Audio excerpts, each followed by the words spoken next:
I've been given a good job to do this evening, and I'm really happy to do that. My name is David. I'm David Albrook is my name. I live in Carmel, up in the hills. And that's the reason I got my jacket on, because I feel cold. And we're here to really enjoy ourselves and be kids once again.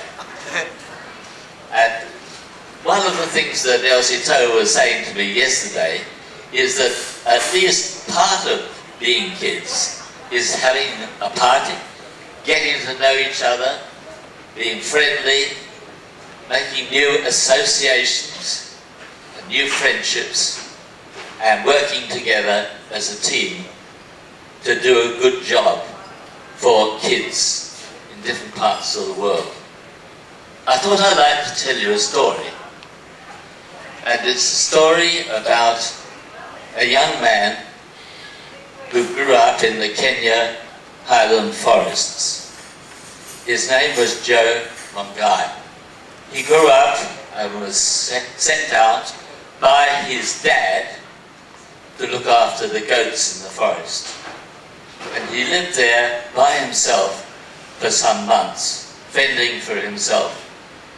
He was 11 years old.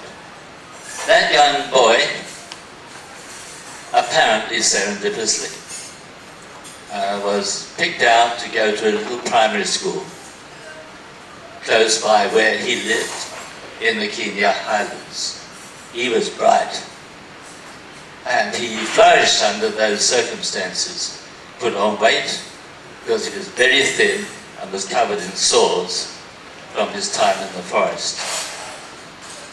He recovered, he became top of his class, and was picked up by an extraordinary man called Carey and given a scholarship to go to the one secondary school, private secondary school in the highlands of Kenya at that time. And Joe Mongai very quickly came to the top of that school.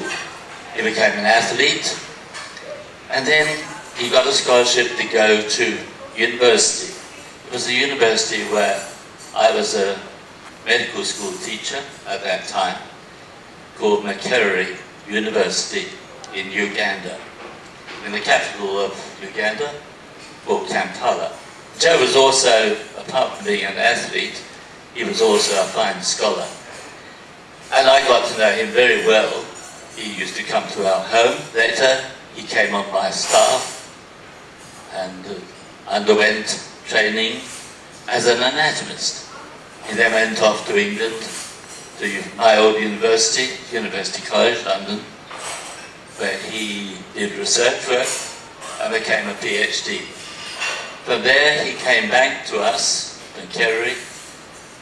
Very soon went to Nairobi to start a medical school there. At that medical school he soon became the dean of the medical school. And it wasn't too many years before he became Vice-Chancellor of the University of Nairobi. Joe remained as a good friend of mine, a man I loved very much and often corresponded with and went to see, and we had a good long-term friendship. Last time I saw him, he was very sick. He had a stroke, he had cancer, and I was with him in hospital very soon before he died. But what a career! What a career! It just makes one feel very humble to have a man like that as a friend. And why am I telling you that story? Well, it's pretty obvious. He was a bee killer, wasn't he, really? Before bee kids was ever thought of. And that's the sort of thing that Bee Kids is all about.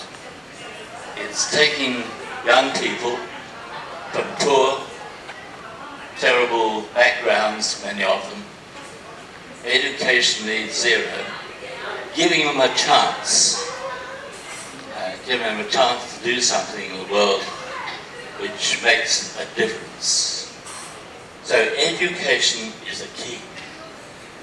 And that's what, if you read your little leaflets, Bee Kids is all about in a very small a very significant way, starting in Western Australia.